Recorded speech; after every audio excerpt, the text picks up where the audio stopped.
संतोष कडूकार आहे आणि मी B Ed second इयरचा विद्यार्थी आहे आणि माझा प्रोजेक्टचा जो विषय आहे तो आहे सस्टेनेबल रोड.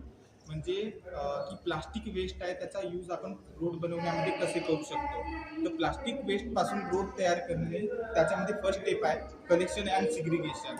तर आपले जे गार्बेज फॅक्टरी असतात त्याच्यामध्ये विविध प्रकारचे गार्बेज असतात. वूड असते, प्लास्टिक असते, मेटल देखील असतात, आणि कागद देखील असतात.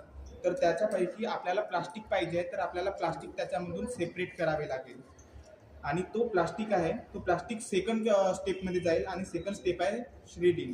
त्या प्लास्टिकचे छोटे छोटे तुकडे करण्यात येतील आणि त्याचा पावडर तयार करण्यात येईल आणि तो त्याच्यानंतर नेक्स्ट स्टेपमध्ये जाईल जे आहे क्लिनिंग अँड ड्राईंग. तर त्याच्यानंतर जो प्लास्टिकचे जे छोटे छोटे कण आहेत, तुकडे आहेत, त्याचा सगळ्यात पहिले पाण्याने त्याला क्लीन करण्यात येईल आणि त्याच्यानंतर त्याला ड्राय करण्यात येईल आणि त्याच्यानंतर तो नेक्स्ट स्टेपमध्ये जाईल म्हणजे मिक्सिंग विथ बिटुमिन. बिटुमिन म्हणजे डांबर. तर डांबरमध्ये ते प्लास्टिकचे तुकडे मिक्स करण्यात येतील आणि त्याच्यानंतर तो नेक्स्ट स्टेपमध्ये जाईल. नेक्स्ट स्टेप आहे हिटिंग विथ 180°C आणि जो प्लास्टिक आणि बिटुमिनचा मिक्सचर आहे त्याला 180° टेम्परेचरवर हीट करण्यात येईल आणि तो त्या मिक्सचर आहे तो मेल्ट होऊन जाईल आणि त्या मेल्टेड मिक्सचरचा यूज करून आपण प्लास्टिक रोड देखील तयार करू शकतो. Any question?